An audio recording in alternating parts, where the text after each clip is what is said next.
Sejam muito bem-vindos ao episódio de número 8 do podcast do Matemática Rui. Eu sou o Rui, sou estudante de matemática e neste episódio vamos falar de como abordar problemas em matemática. Do ponto de vista, se a gente for olhar a filosofia, por exemplo, de um ponto de vista filosófico, a gente pode diferenciar o ser humano, as pessoas, como dos outros animais, como um animal que resolve problemas. A gente tem a capacidade de compreender a inteligência essencialmente como uma habilidade para resolver problemas. A gente tem a inteligência como uma ferramenta para resolver esses problemas. E na matemática, esse assunto ele trabalha essencialmente isso. Quando você está na matemática, até mesmo num grau básico, você já consegue resolver, ou você pode ser capaz de resolver problemas com um certo grau de nível científico, cujas ideias você vai trabalhar ao longo do tempo. Então, os problemas são atividades diferentes dos exercícios. Aqui a gente não está falando de atividade, de revisão, de resumo, de mapa mental. Não, a gente está falando de problemas. E a gente precisa definir o que é um problema. Então, os exercícios nos quais os alunos dispõem de um métodozinho, de um algoritmo, para obter resultados, ou seja, um passo a passo, aquela famosa receita de bolo. Não, não é isso. Aqui a gente está falando na resolução de problemas. Isso não acontece, resolução de problemas. O problema é tudo aquilo que a gente não sabe fazer, né? Mas que a gente está interessado em resolver. Essa seria, vamos dizer, uma definição legal para um problema na matemática. Ou seja, a gente está falando de qualquer situação para a qual o aluno, o professor, enfim, para a qual o aluno ele não dispõe de um método imediato para resolver o problema. Mas a partir daquele problema, ele tem uma motivação, ou seja, desperte o interesse e assim o estimule a pensar, porque além de ensinar conteúdos, professores eles deviam ser estimuladores de pensamentos. É quase como um organismo. Você precisa, quase como um músculo, você precisa exercitar sua mente para esse tipo de coisa. Então, a resolução de problemas em matemática, a gente pode apontar três maneiras diferentes para a gente resolver um problema. São três maneiras que você pode abordar um problema. A primeira maneira é você ensinar sobre a resolução de problemas.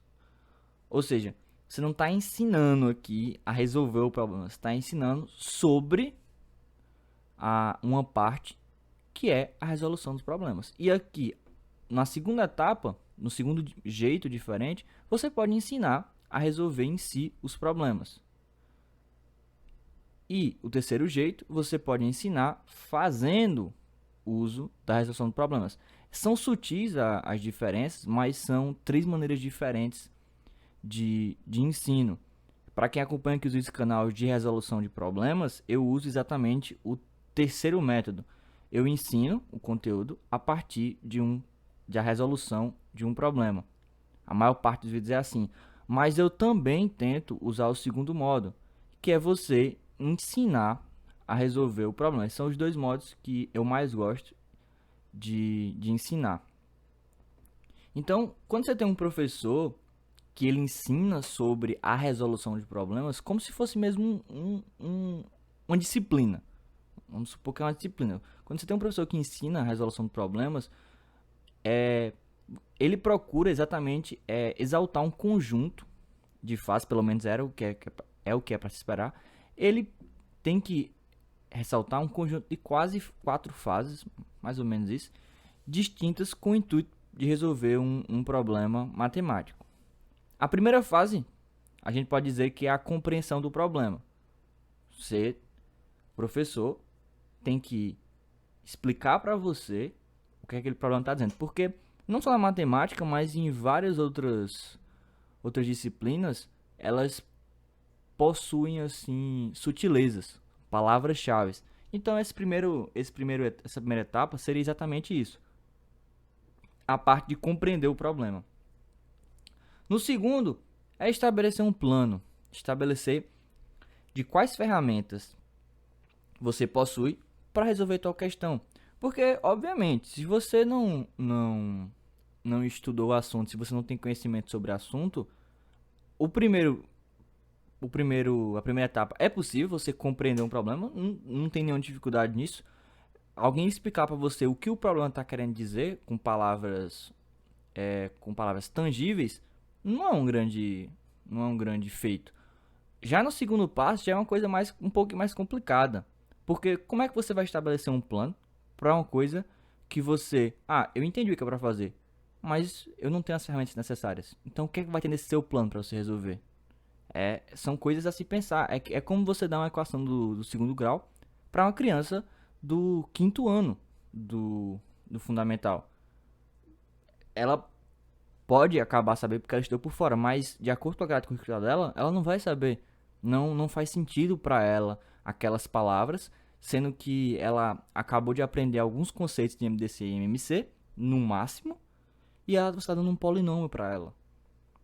Ela não consegue trabalhar com letras, ela trabalhar com quadradinhos ainda para descobrir os valores de alguma coisa. A terceira etapa seria você executar o plano. Obviamente, se você não está capaz de fazer a segunda, a terceira, muito menos. Porque aí entra na questão até do Enem, a gente pode citar. Quando você tem um problema, você está no ensino médio, você já viu o conteúdo do ensino médio, então você consegue compreender o problema, você consegue estabelecer um plano. É calcular as equações de segundo grau, vou usar a Bhaskara. Deu raiz complexa. Como é que você vai executar o plano com esse problema? Você tem que ter ainda mais conhecimento para executar o terceiro plano. E aí a gente chega no quarto, que é até o mais fácil, que é verificar a solução. Verificar a solução não é só ver se ela está certa, mas é ver que se você entendeu o que você achou. No caso das raízes lá da equação de segundo grau, você entender que aqueles valores, quando você substitui no polinômio, eles dão zero, por isso que são raízes. A ideia seria mais ou menos por aí.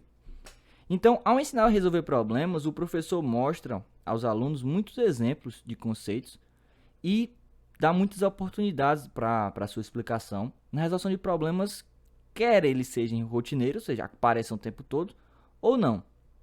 Só que quando você ensina matemática através da resolução de problemas, é diferente. A metodologia é diferente. O problema é visto como um elemento que ele vai contribuir na sua mente para o aprendizado, certo? E não apenas como um desvio. Vou fazer isso aqui logo para me livrar. Só que quando você tem um insucesso relacionado ao processo de ensino e aprendizagem, que isso é uma coisa bem interessante, o ensino e a aprendizagem, o professor está lá para ensinar, tá? E também para fazer parte do seu aprendizado. Só que a segunda parte também cabe a você. A do ensino apenas ao professor. Então, uma parte do insucesso relacionado ao processo de ensino-aprendizagem na matemática, quando a gente fala dos professores, ela se deve muito à preparação dos alunos desde o início. Ou seja, é um problema vamos supor assim, de aquela brincadeira da cadeia de dominós.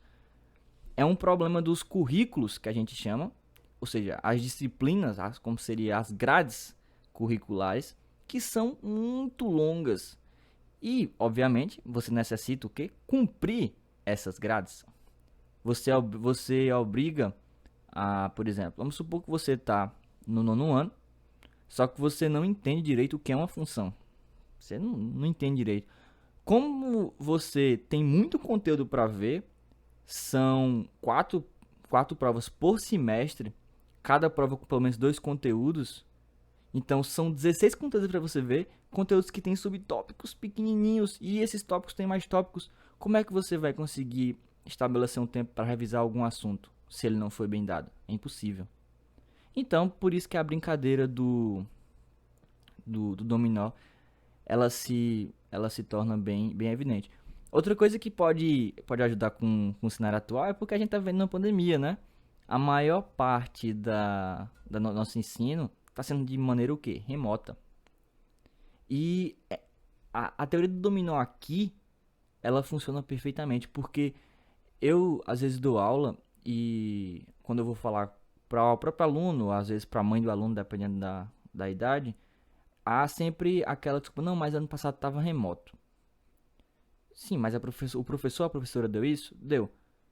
É porque o fulaninho estava meio desconcentrado. Não, é porque eu estava meio desconcentrado. Então acabou que eles usam muito isso. Foi um ano perdido. Bem, se foi um ano perdido, eles deveriam repetir o ano. Mas em vez disso, eles continuam seguindo como se tivesse tudo normal. Então, o que é que isso acontece?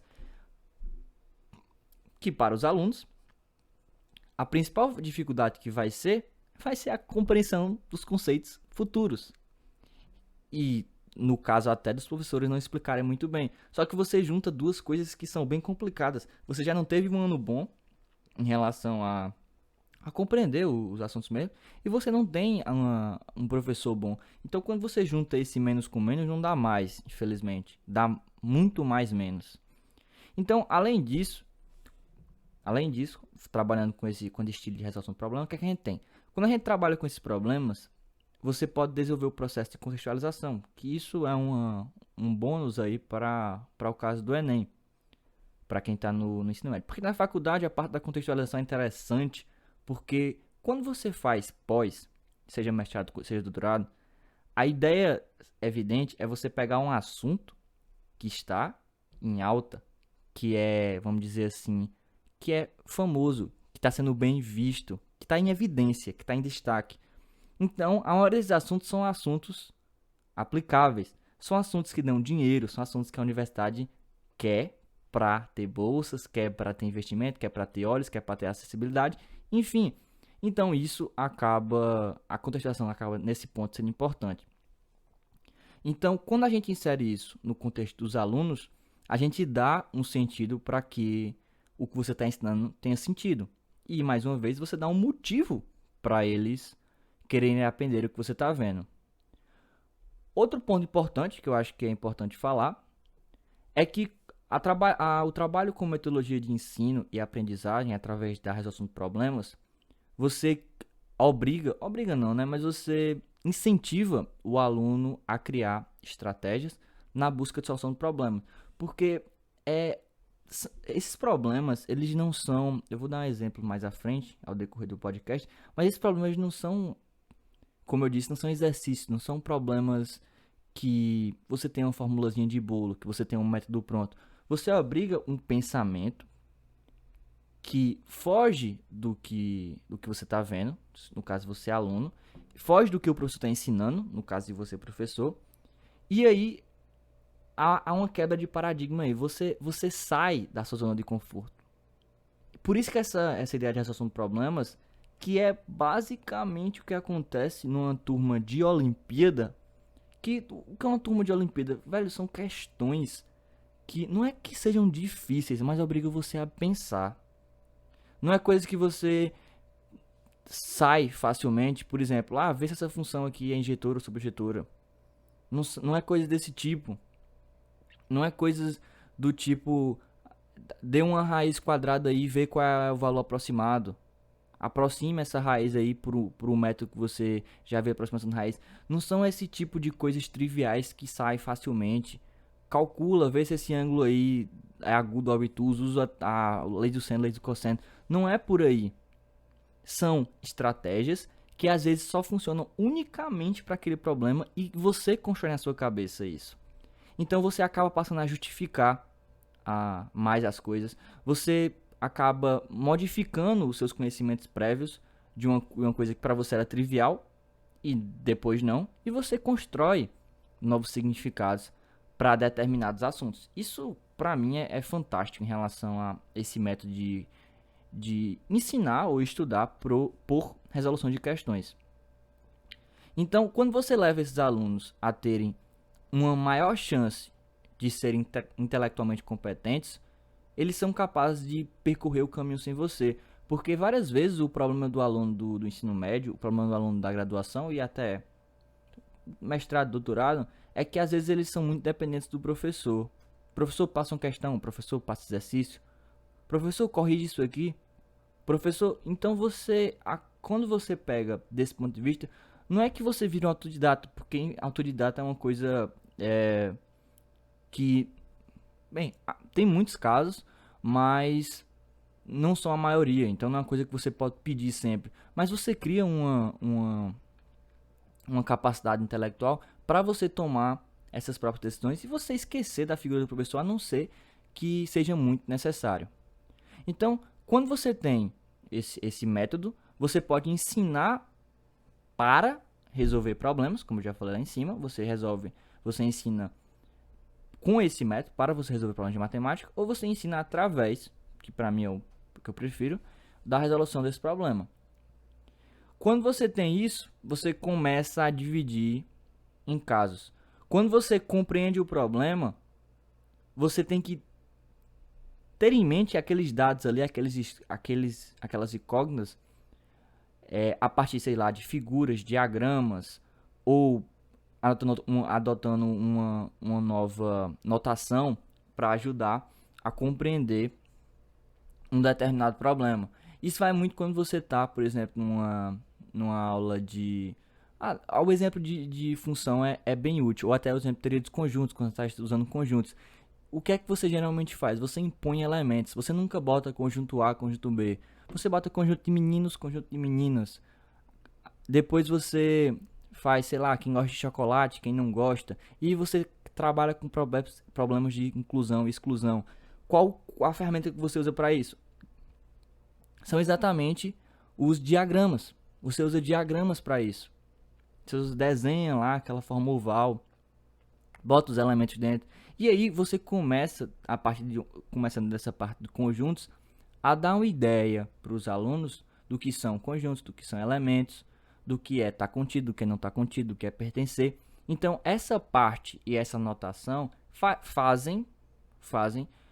estão inseridos exatamente dentro da compreensão do problema, que foi o primeiro passo aí que eu já citei.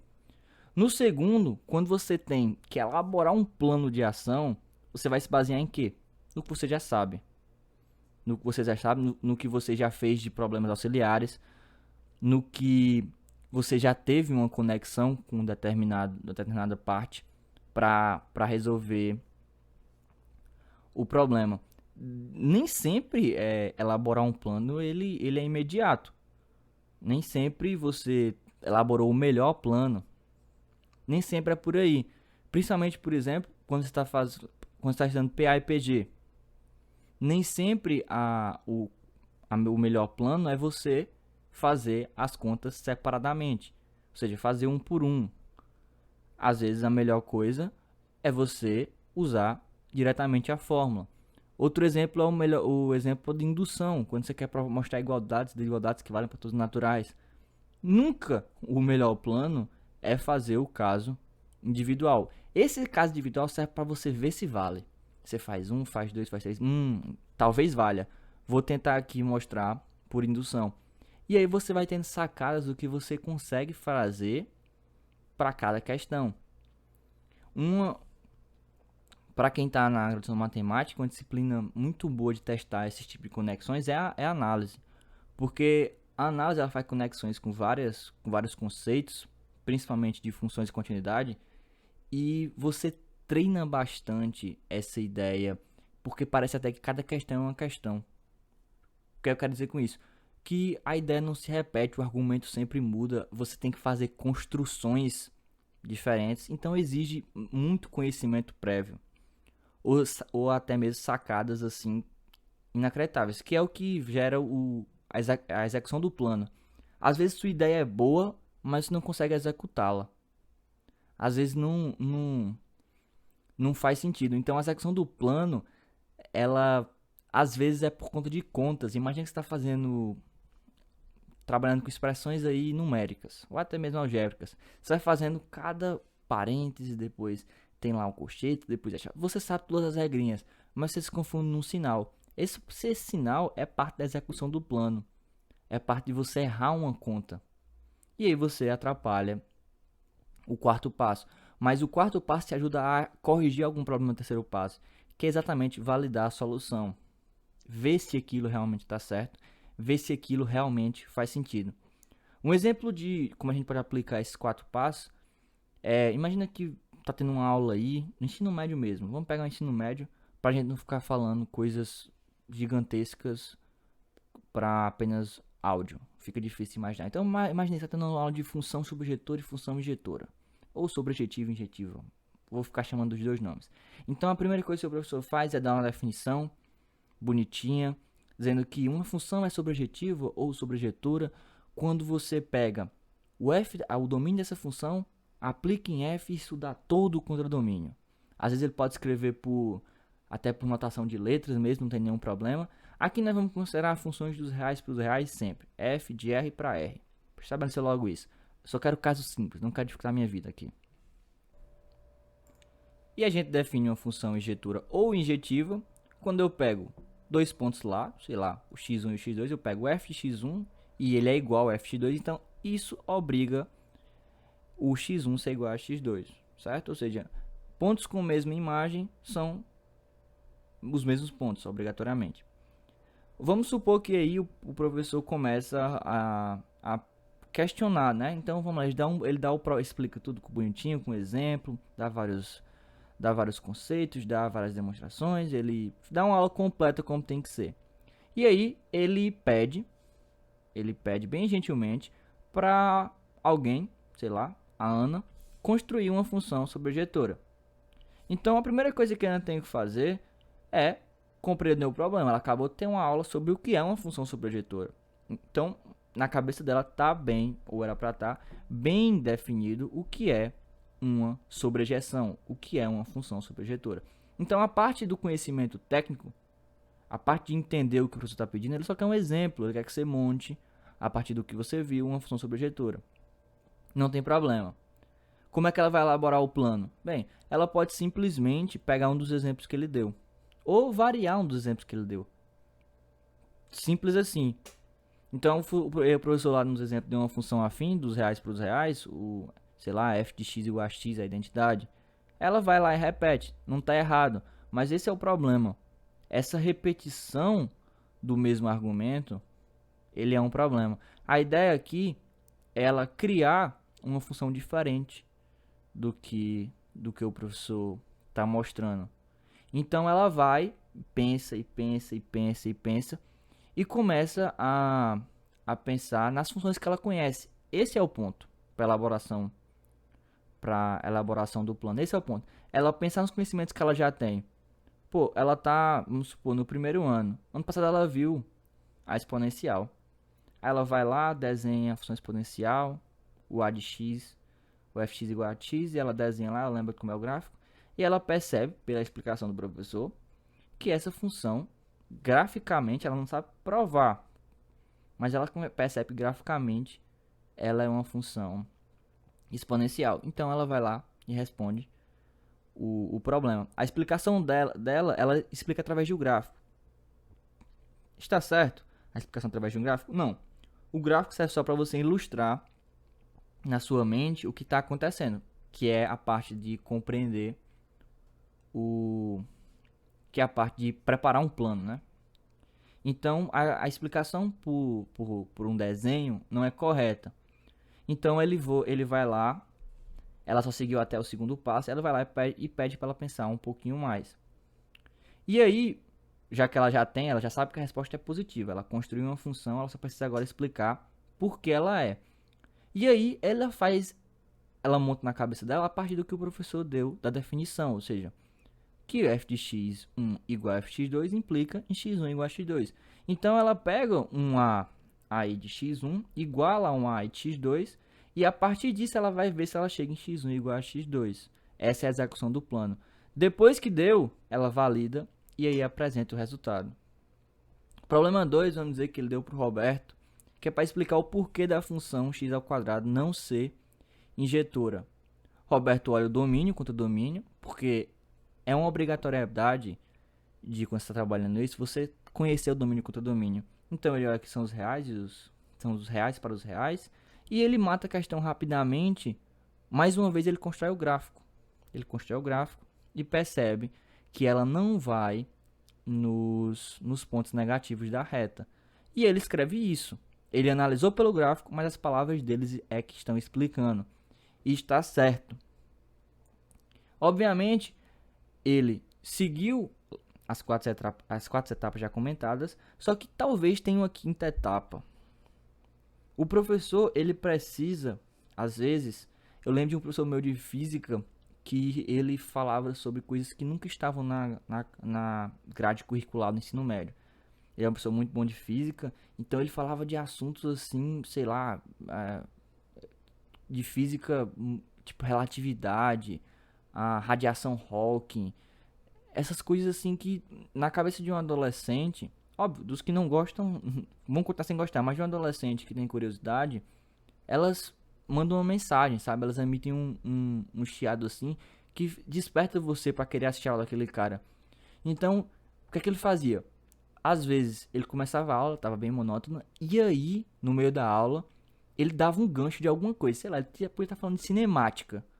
E do nada falava sobre as corridas de Fórmula 1 e como o trabalho que, que você tornar cada vez um automóvel ou um móvel mais veloz era complicado. E explicava isso através de equações que a gente nunca ia ver mais na nossa vida, mas a gente voltava para assistir a aula. É essa a jogada. E aí, o professor de matemática, ele tem um universo nas mãos dele. Então, ele consegue facilmente fazer essa coisa que meu professor de física fazia. Não é um trabalho difícil. Então, vamos lá. Esse professor tá nessa aula de funções sobrejetores e funções sobrejetivas. Ele está explicando funções da reta na reta. E aí, ele pergunta. Se eu pegar num saco todas as funções sobrejetivas, dos reais para os reais, peguei e botei num saco, e botar no outro saco todas as funções injetivas ou injetoras, qual tem mais elementos? Qual tem mais quantidade? Qual vai ficar maior? Qual vai encher mais? Qual tem mais coisas? Qual tem mais funções? Essa não é uma pergunta simples, tá? Do ponto de vista matemático. Mas ela é uma pergunta que desafia a curiosidade dele. Porque a resposta dela, ela não é trivial porque ela foi feita há pouco tempo atrás, no começo dos anos 2000. Aí. É uma pergunta assim, bem complicada de você ser feita. Uma parte da demonstração dela. Você pode suspeitar, mas é uma pergunta muito complicada. Então, como é que você daria uma explicação? Obviamente, você tem que fazer a pergunta, dar a motivação e explicar da maneira mais simples, trivial, não errada, mas vamos dizer que caminha assim, beira a tá errada, mas para eles entenderem, para eles ficarem motivados. Então, qual a explicação você poderia dar? Você pode dizer assim: quando você pega duas funções que são injetoras e faz operações de soma e multiplicação por uma constante, ou seja, você pega f e g que são injetivas. Quando você soma elas ou multiplica por um escalar lá alfa, certo? Você faz operações básicas aí de um espaço vetorial. Você acaba encontrando, depois de fazer algumas coisas, você acaba encontrando, mexendo para lá, mexendo para cá, uma função que não é injetora. Ou seja, se você pegar duas funções injetoras, você mexe para lá, mexe para cá, com essas duas aí fazendo operações básicas de soma e multiplicação por escalar, e acaba resultando numa função que não é injetora. Então, e a conta é fácil de ser mostrada. Essa primeira conta é fácil de ser mostrada. Só que isso não acontece para as funções sobrejetivas ou sobrejetoras. A primeira, como eu disse, a parte da injetividade, ela é bem fácil de ser mostrada. A continha é uma continha bem amigável. Pega FG, lá pega alfa, dado por um quociente aí de FG. Um coeficiente bem escolhido a dedo, mas para dar certa conta. E você consegue mostrar isso. Já a parte de você pegar duas funções sobrejetivas, mexer para lá, mexer para cá e não dar uma sobrejetiva, já é mais complicado. Já é menos trivial. Então, essa parte da sobrejetividade, ela surge mostrando que a dimensão, olha só isso, que a dimensão do conjunto que tem todas as funções sobrejetoras, dos reais para os reais, é igual a 2 elevado ao contínuo. E por que esse resultado é tão lindo? Por que ele é tão magnífico? Bem, porque quando você pega todas as funções que existem, todas, qualquer uma que você pensar, todas, dos reais para os reais aí, elas têm a cardinalidade de 2 elevado a contínuo. Então você consegue, dentro desse espaço vetorial aí das funções sobrejetoras, você consegue uma base que tem a mesma cardinalidade do que todas as funções. Isso é inacreditável, pô. Você está pegando como se fosse um caso particular, que são as funções sobrejetoras. As funções sobrejetoras são um tipo de funções. Mas está pegando um caso particular que acarreta aí na mesma quantidade das funções. Isso é um resultado bem louco para você pensar. Então, voltando aí a gente tá devaneio demais aí em relação a esses assuntos complexos. Vamos voltar à Terra. Então, a primeira etapa do nosso problema, a gente tem que estar ligado a fazer questionamentos. A gente tem que identificar a incógnita e verificar quais são os dados apresentados. Na segunda etapa, você tem que estar prestando atenção em construir uma estratégia para resolver o problema. Só que para construir uma estratégia, você tem que, é como aquela história do estagiário. Você tem que ter, para trabalhar, você tem que ter tempo de estagiário, mas para você estagiar, você tem que ter tempo de trabalho. É a mesma coisa, para você resolver questão, você tem que fazer questão. Só que nesse caso, você consegue fazer indo pelas questões mais simples.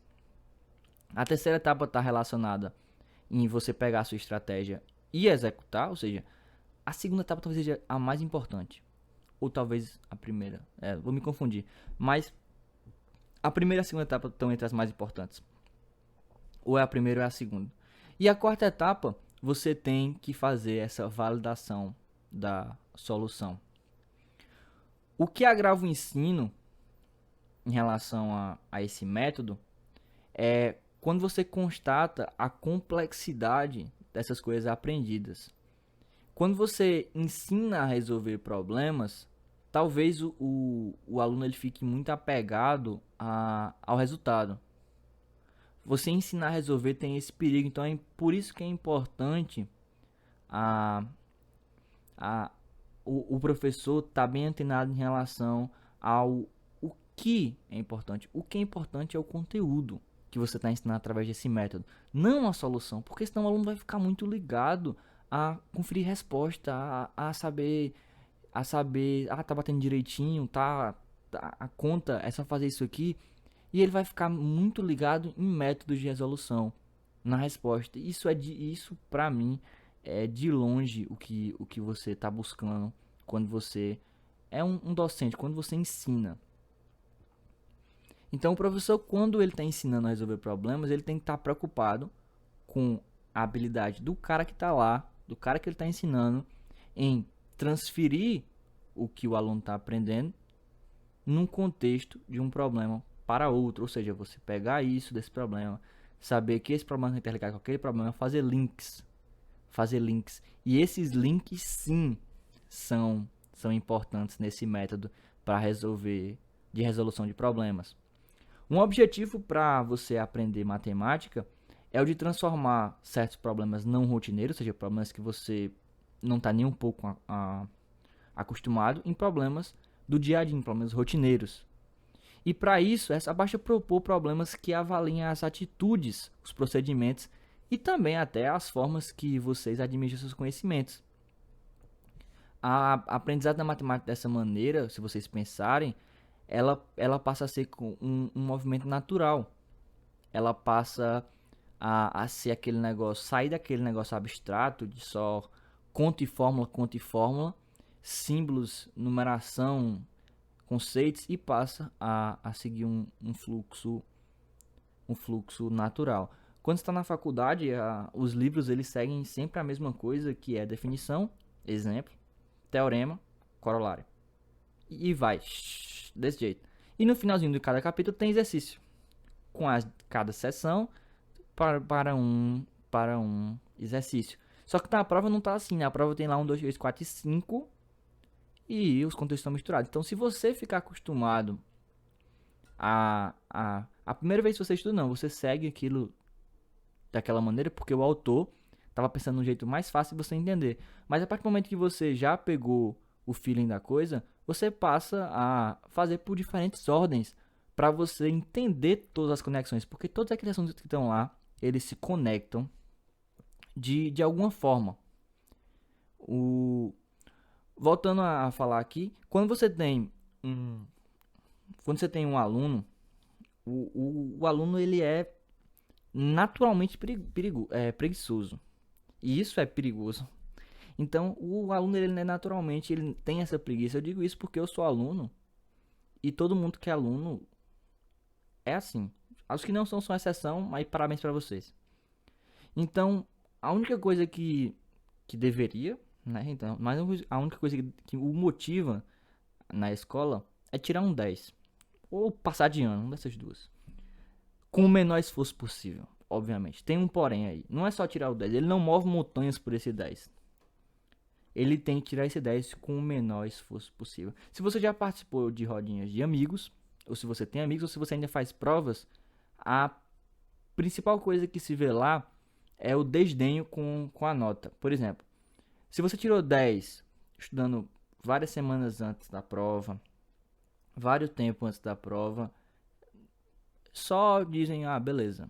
Se você tirou 10 estudando uma noite antes da prova, já ficam mais surpresos. E se você tirou 10 sem estudar, eles botam você no altar. Então essa ideia de não ter o menor esforço para fazer as coisas acontecerem é uma coisa que os alunos eles têm. E de qualquer idade, não é só de escola não, tá? Faculdade, até a própria pós mesmo, é uma coisa que parece que tá intrínseca ao aluno. Então, se você aí, professor, dá uma oportunidade para ele, o aluno, fazer uma questão de, sei lá, vamos supor que está no primeiro ano, no segundo ano, e fazer uma questão do ano anterior. E você dá uma gratificação, você diz assim, ó, cara, você faz essa questão aqui, você bota lá no quadro, você faz essa questão aqui e você tem 30% da sua nota só por essa questão. E de acordo com qual questão você for botar, você pode aumentar esse nível. E você estabelece regras, você faz quase como se fosse uma competição. Sei lá, você é professor de matemática 1 ou professor de geometria, não importa. A questão que você vai dar é uma questão diferente do seu assunto. É uma questão completamente diferente. É uma questão que não se vê em escolas. Óbvio, alunos que são mais brilhantes em relação à matemática, eles vão sair na frente primeiro. Aí você impõe a primeira regra. Quem fizer essa questão a primeira vez não pode competir na próxima. E assim por diante. Você sai jogando essa para diferentes pessoas ficarem para você despertar diferentes pessoas. Tá entendendo? Então, essa jogada que você tá botando o aluno para fazer uma questão de um ano anterior ou que nem tenha nível, saber matemática é o pré-requisito, talvez seja esse. Você obriga dando uma recompensa, obviamente, porque aluno é um bicho preguiçoso. Você obriga ele a estudar até 2 vezes. Porque ele vai estudar o assunto para sua prova e um assunto que porque se não cai na prova eu não vou estudar. Essa é a mente do aluno. Então você obriga ele a estudar 2 vezes.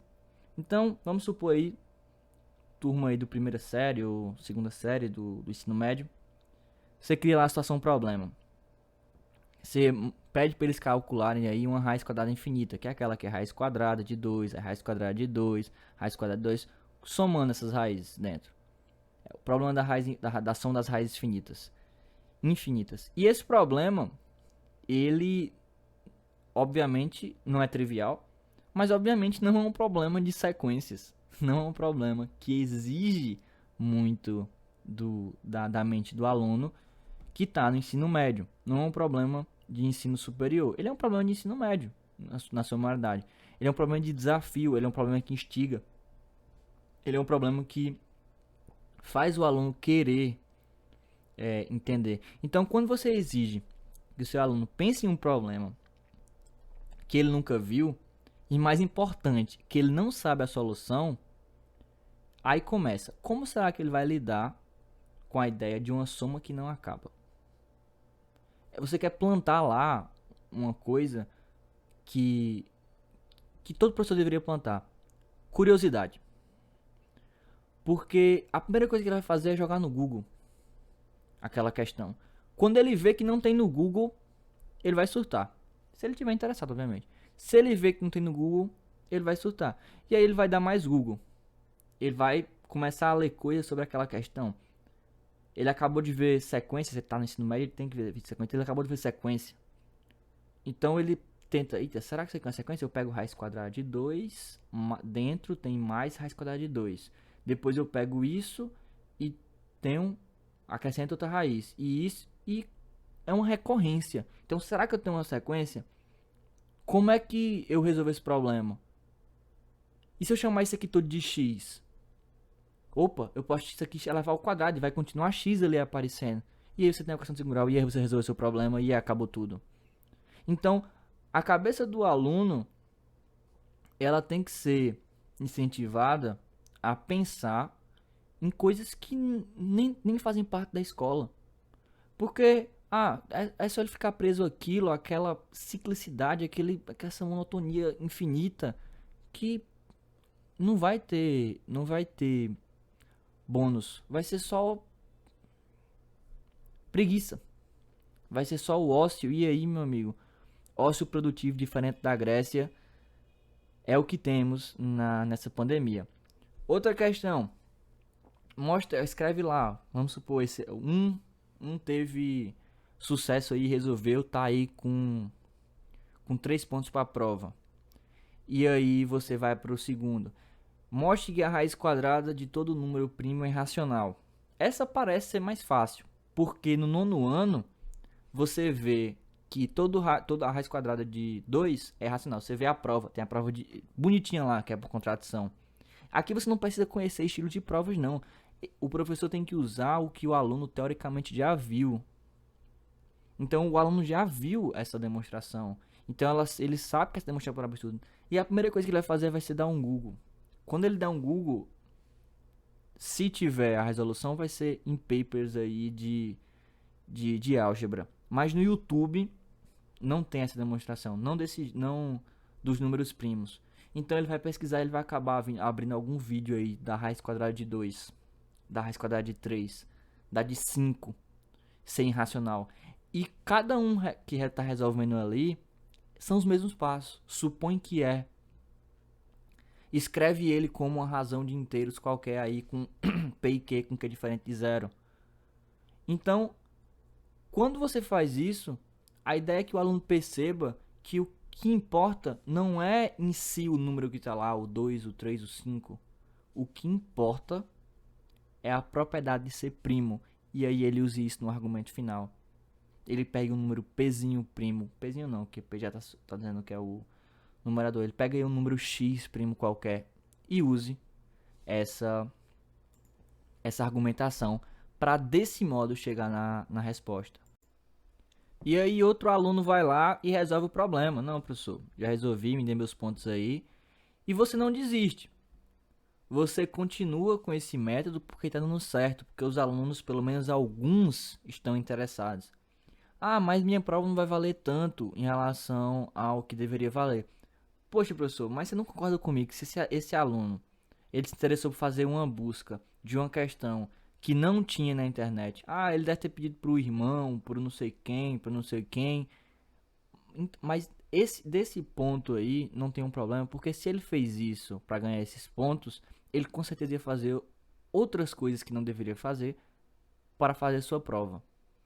Então, você fazendo esse tipo de coisa, você vai ajudar, você vai criar um desnível, você vai ajudar a quem tem interesse por matemática e quer conhecer mais a área, você vai ajudar quem não gosta de matemática, mas tem interesse em passar para pesquisar sobre matemática, não fazer pesquisa, mas estudar o assunto.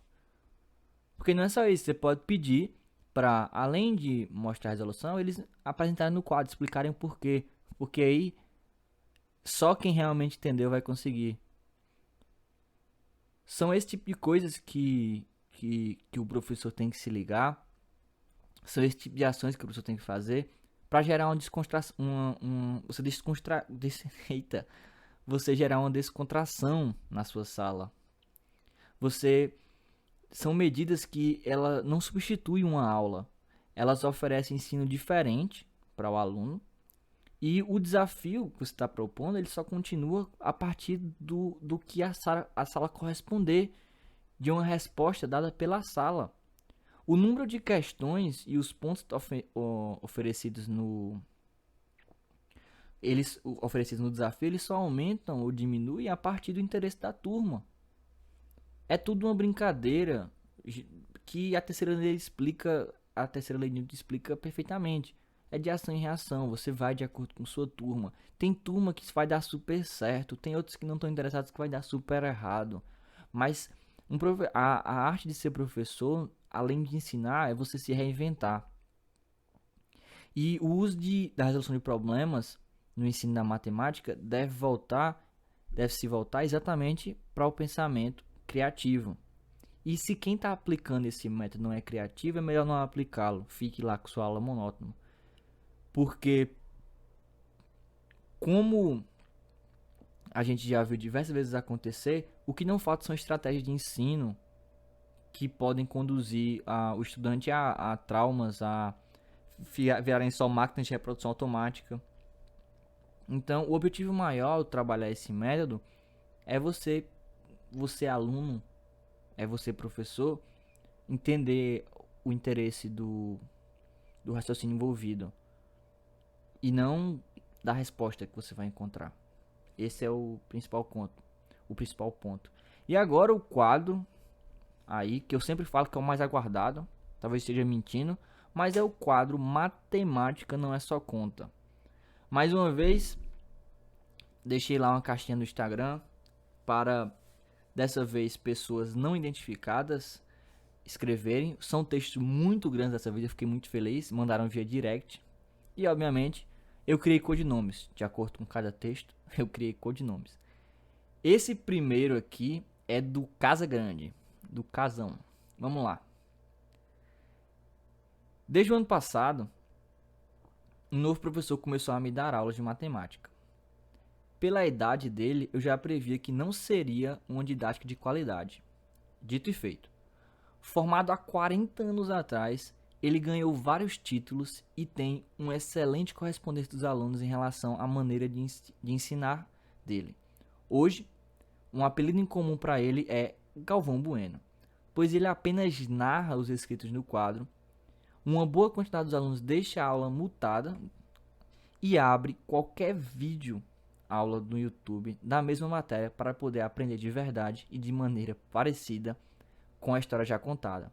A aula dele serve como um momento para um sono reparador e vem sendo assim há muito tempo. Um belo dia, um aluno deixou o microfone aberto sem querer e revelou ao professor que Galvão Bueno era a maneira como alguns dos alunos chamavam. Daí pra frente, já é fácil imaginar a situação e climão instaurado na sala. Eu adorei esse texto aí do Casão.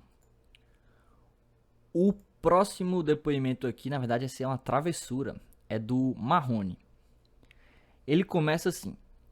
Estava ficando com uma menina no final do ensino médio.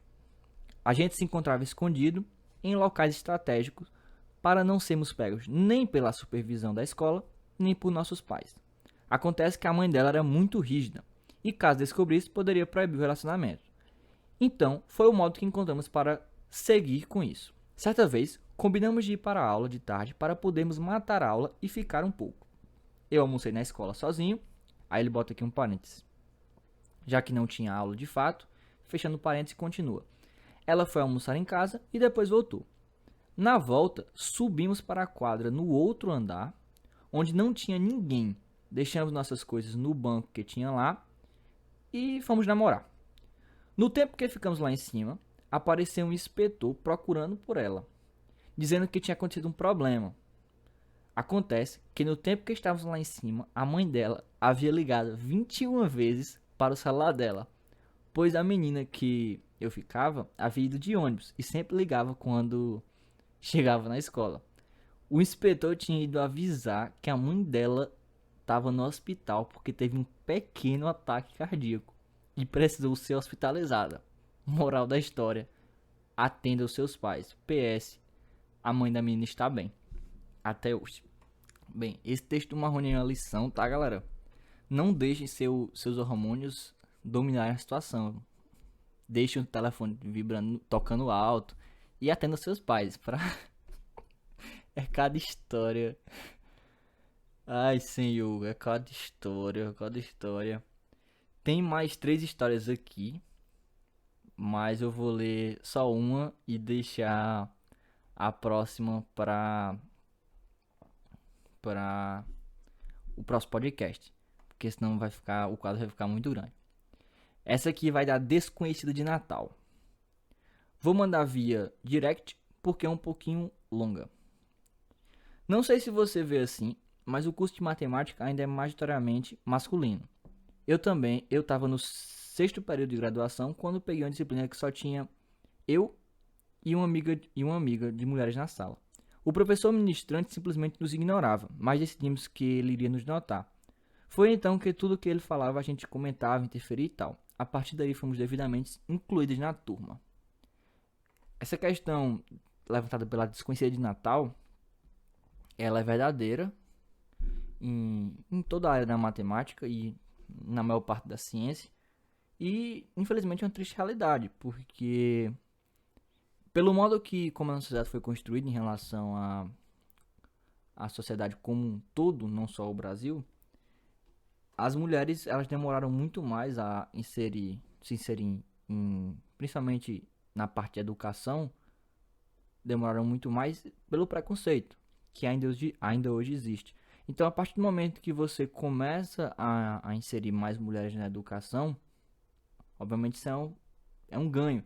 Mas o problema é que as pessoas que ainda estão controlando a educação são majoritariamente homens. Então, a ideia perfeita seria que essas pessoas que estivessem lá já tivessem reconhecido isso. Mas eles não reconhecem. Então, o que é que irá acontecer? Eu espero que essas mulheres, não desistam, continuem nessa área de educação, porque uma hora esses caras que estão no poder, em relação da educação, eles vão morrer. E aí, infelizmente, a idade, né? Eles vão morrer. E aí vai chegar uma hora que a competição em relação a esse poder vai ser justa.